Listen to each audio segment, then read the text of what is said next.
Whosoever committeth sin transgresseth also the law. If I'm a gangbanger, I'm transgressing the law. Therefore, I'm a sinner. Read that again. Whosoever committeth sin transgresseth also the law. If I'm an adulterer,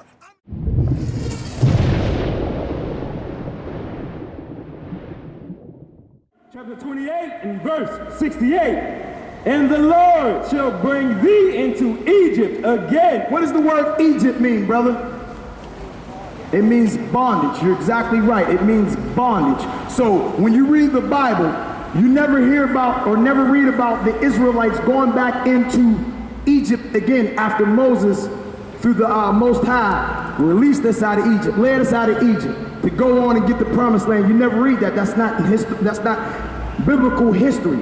But Egypt is a spiritual Egypt, meaning the house of bondage. You would go into bondage all over again with ships. But the special way is with ships. Now, the white man loved to say that he's the Jew, or he's the Israelite, because he put it in all of the pictures. Christ, the original Christ, is a black man, but he's from the tribe of Judah.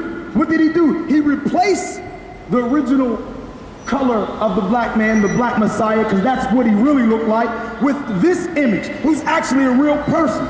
His name is Caesar Borgia. He's a real person. They had a movie, they had a TV series on HBO about him. All right? So our motive on transportation was back into Egypt on a slave ship. Read. By the way whereof I spake unto thee. So Moses said, just like I said it's going to happen, that's the way it's going to happen. Thou shalt see it no more again. See what no more again? You won't see your homeland no more again. So when the white man says, we're the Jews, you're nobody, you're an African, which he's lying to you, but we're the Jews, we're Israelites, we're the greatest people on the earth. We created all civilizations. It's us, not you. But he tells you that, hold on, bro, read that. And there ye shall be sold unto your enemies for bondmen and bondwomen, and no man shall buy you. So when we ask people how, if you are the Jews and the so-called Israeli state wasn't created until 1948, how did you get to Europe? Did you get there by way of cargo slave ships? Where's your history at that says that you were a slave to another nation, where you were sold for bondmen and bondwomen? Read, finish that out. Okay. And you would have yokes of iron placed on your neck. Did that not happen to us? Read verse 48. Jump to 48. Deuteronomy chapter 28 and verse 48.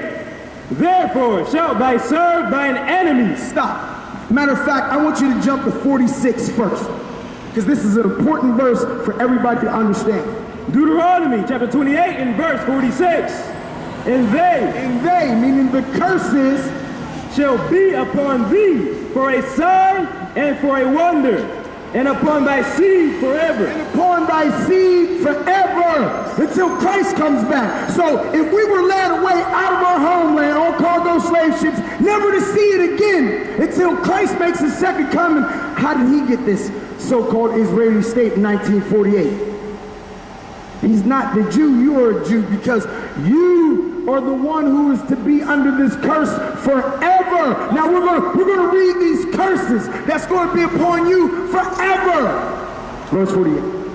Verse 48. Therefore shalt thou serve thine enemy forever. You will serve your enemies forever. Read. Which the Lord shall send against thee. Make no mistake about it. The white man didn't come against you and conquer you because he was tougher than you, because he was smarter than you. No, that's not the case. Who sent him against you? The Lord shall send against thee. God sent the white man against you to be your taskmaster. Why? Because you violate alert rest.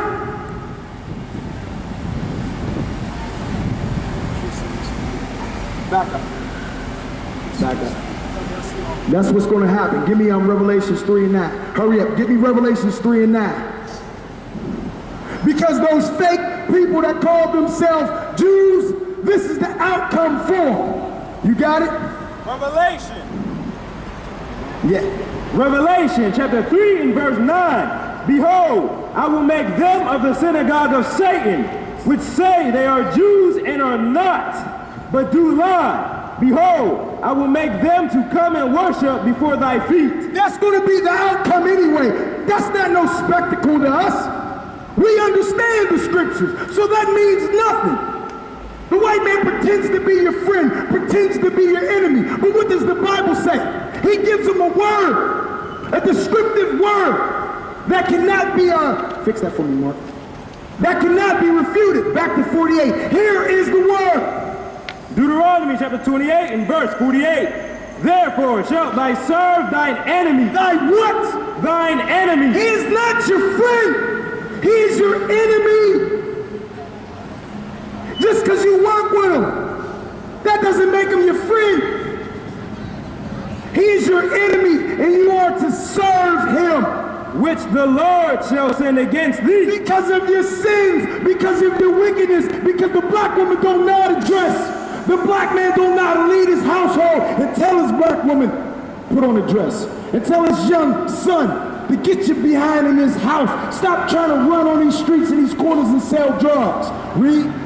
In hunger, you will serve the white man for your food. Show me where we control land, where we produce corn, where we produce cows, allow cows to grow, where we can slave them for their meat or get their butter and cheese. Where do you have control of that at? God said these curses will be upon you all the way up to the last days, and you will serve your enemy for your food. And in thirst, for your water. You will have to serve the white man for your water. Read. And in nakedness, for your clothing. You will have to serve this devil for your food, your water, your clothing. Guess what? This is the kicker. Check it out. And in want of all things. You understand that? In want of all things? That encompasses everything you can think of. If you want a marriage certificate, where you gotta go? Birth certificate, young man, where you gotta go? Where do you gotta go for a birth certificate, though? License. When we came over here on cargo slave ships, we were out, it was an outlaw to learn how to read and write. Why? Because if we got this Bible at that time, and we seen cargo slave ships in another nation taking us as slaves at that time, the white man wouldn't have been able to keep us in captivity. But it was according to God's will. You were forced to go into slavery because of your sins. So God allowed that. He didn't allow you to read and write. So in one of all things, meaning even for your concept of God, where did you learn it from? Everything you can think of. And what of all things you will serve them. Let me finish this last verse, and then you can get your question. Read. And he shall put a yoke of iron upon thy neck. Did this happen to the white man? Did this happen to anybody? Outside of the so-called blacks, so-called Latinos, and so-called Native Americans. This is your history. The Bible's not a religious book.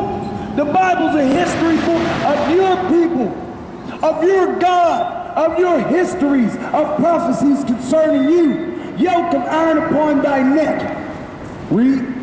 Until he have destroyed thee. Meaning you won't be eradicated. It means that you would be destroyed. Once the yokes of iron came off your neck, that's when you were a destroyed people.